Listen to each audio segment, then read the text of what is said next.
എല്ലാം ചെയ്ത് ഞാൻ അങ്ങേയറ്റം ഞാൻ നിൽക്കാം. ഇനി എനിക്ക് പറ്റില്ല. സജന ഫിറോസ് കഴിഞ്ഞ കുറച്ച് ദിവസങ്ങളിലായി സോഷ്യൽ മീഡിയയിൽ ചർച്ച ചെയ്യുന്ന ഒരു പ്രധാന വിഷയമാണല്ലോ. സജന തന്റെ ഹസ്ബൻഡായ ഫിറോസ് ഖാനിൽ നിന്ന് അനുഭവിച്ച ദുരനുഭവങ്ങളെ പറ്റി അവരുടെ സോഷ്യൽ മീഡിയയിൽ ഒരു ലൈവ് പങ്കുവെക്കുന്നുണ്ടായിരുന്നു. ഏകദേശം 40 തൊട്ട് 45 മിനിറ്റ് വരെ നീളുന്ന ഒരു ലൈവ് ആയിരുന്നു അത്. ഈ സജനയും ഫിറോസ് ആരാന്നറിയാത്തവർക്ക് ഞാൻ ചെറിയൊരു ഇൻട്രൊഡക്ഷൻ തരാം.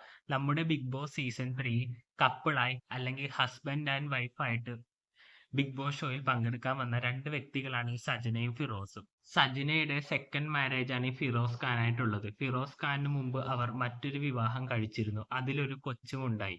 ഈ കൊച്ചിനെയൊക്കെ നന്നായിട്ട് നോക്കിക്കോളാം എന്ന് പറഞ്ഞും പരസ്പരം ജീവിതത്തിലുണ്ടായ അനുഭവങ്ങളെയൊക്കെ പറ്റി പറഞ്ഞ് നല്ലൊരു ദൃഢതയോടെയായിരുന്നു അവർ വിവാഹ ജീവിതത്തിലേക്ക് കടന്നത്. പക്ഷെ മനുഷ്യനല്ലേ, നമുക്കറിയാലോ, പുറമെ ഒന്ന് വെച്ചിട്ട് മനുഷ്യൻ അകമേ മറ്റൊരു സ്വഭാവം വെച്ച് പെരുമാറുന്ന ഒരു വ്യക്തിയാണല്ലോ. അങ്ങനെ ഒരു ഡബിൾ സ്റ്റാൻഡ് തന്നെയാണ് ഇവിടെ ഫിറോസ് ഖാനും കാണിച്ചത്.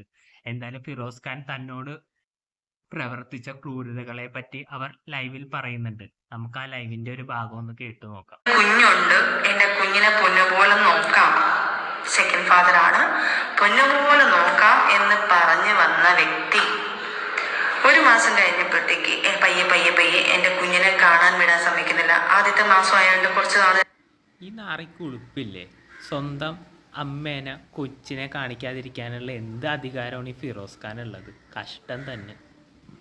വീട്ടുകാർ പറഞ്ഞു പുതുമുടി ആയതുകൊണ്ട് ഒന്ന് മാറ്റി നിർത്താം, കുഞ്ഞുങ്ങളെ ഞങ്ങൾ നോക്കാം, നിങ്ങൾ പോയി വന്ന് കണ്ടുകൊണ്ടിരിക്കും, കുറച്ച് കഴിയുമ്പോൾ നമ്മൾ കുഞ്ഞിനെ തന്നുവിടാന്ന് പറഞ്ഞു. നിങ്ങൾ ഇതൊക്കെ ശ്രദ്ധിക്കണം. 2.5 വയസ്സുള്ള കുട്ടിയാണ് പുതുമോടി എന്നും പറഞ്ഞ് വീട്ടുകാർ മാറ്റി നിർത്തിയത്. ആ കൊച്ചിന്റെ അവസ്ഥ ഒന്ന് നിങ്ങൾ ചിന്തിച്ചു നോക്കി. ആദ്യത്തെ മാസം ആയപ്പോഴത്തേക്ക് കുറച്ച് കുഞ്ഞിനെ കാണാൻ പോകുന്നതും കുഞ്ഞിൻ്റെ അടുത്ത് സംസാരിക്കുന്നതും എല്ലാം പയ്യെ ഗ്യാപ്പ് ഇട്ടിട്ട് വരുന്നുണ്ട്. അപ്പൊ തന്നെ ഞങ്ങളുടെ ലൈഫിൽ തുടക്കത്തിൽ തന്നെ ഒരു ചെറിയൊരു പ്രശ്നം മുളച്ചു കഴിഞ്ഞു.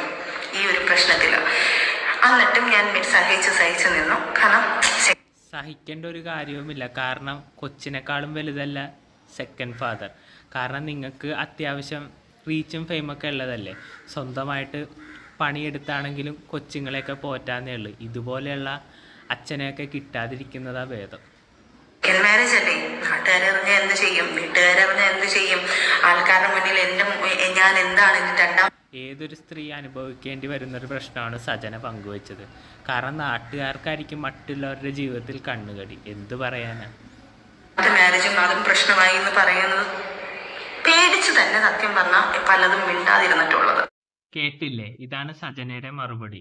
സജന പറയുന്നത് നാട്ടുകാരെ സമൂഹത്തിനെയൊക്കെ പേടിച്ചാണ് ഇത്രയും കാലം എല്ലാം മിണ്ടാതെ ഉള്ളിലൊതുക്കി വെച്ചതെന്ന്. അങ്ങനെ ചെയ്യേണ്ട വല്ല കാര്യമുണ്ടോ? എനിക്ക് തോന്നുന്നില്ല. കാരണം നമ്മുടെ വളർച്ചയിൽ കണ്ണുകടി കൊള്ളാനും നമ്മുടെ വീഴ്ചയിൽ സഹതപിക്കാനും മാത്രമേ ഈ നാട്ടുകാരെ കൊണ്ട് കൊള്ളുള്ളൂ. വളരെ അപൂർവം ചിലരുണ്ടാവും നമ്മുടെ ദുഃഖത്തിൽ ആത്മാർത്ഥമായി പങ്കുചേരുന്നത്. ഏതൊരു സ്ത്രീയും വിവാഹം പോലും വേണ്ടായിരുന്നു എന്ന് ചിന്തിച്ചു പോകുന്ന ഒരു സിറ്റുവേഷൻ സജനയുടെ ജീവിതത്തിൽ വന്നിട്ടുണ്ടായി. അതിനെപ്പറ്റി സജന ലൈവിലൂടെ പറയുന്നുണ്ട്. എന്തായാലും നമുക്ക് അതും കൂടി ഒന്ന് കേട്ടിട്ട് ബാക്കി കാര്യങ്ങൾ പറയാം. ബാത്റൂമിന്റെ ഒരു സൈഡിൽ ഇവിടെ ഒരു ഈ സൈഡിലൊരു അലമാരി ഇരിപ്പുണ്ട്. അലമാരിയുടെ ഡോർ ഇങ്ങനെ ഓപ്പൺ ആയി കിടക്കുകയാണ്. ഈ സൈഡിൽ ഓപ്പൺ ആയി കിടക്കുമ്പോൾ ഇതിനകത്തുള്ള മിററിൽ നിന്ന് നേരെ നമ്മൾ ബാത്റൂമിലോട്ട് റിഫ്ലക്ട് ചെയ്ത് ഇങ്ങനെ കാണാൻ പറ്റും. ഇങ്ങനെ എനിക്ക് അതിനോട് പറഞ്ഞ കാര്യം മനസ്സിലാവും. ചിലപ്പോൾ നമ്മളിങ്ങനെ കാണുമ്പോൾ കണ്ണാടി കൂടെ ബാത്റൂമിൽ കാണാൻ പറ്റുന്നില്ലേ?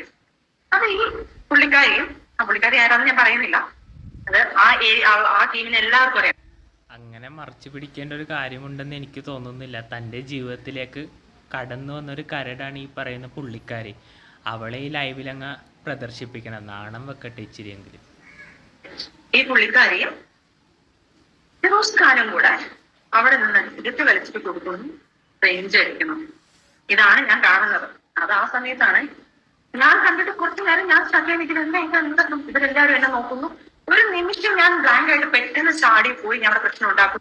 ഗായ്സ്, ഇതൊക്കെ വന്ന് ഒരു ലൈവിൽ ഒരു സ്ത്രീ പങ്കുവെക്കുന്നുണ്ടെങ്കിൽ എത്രത്തോളം അത് കണ്ട് മനസ്സ് വിഷമിച്ചിട്ടുണ്ടാവും.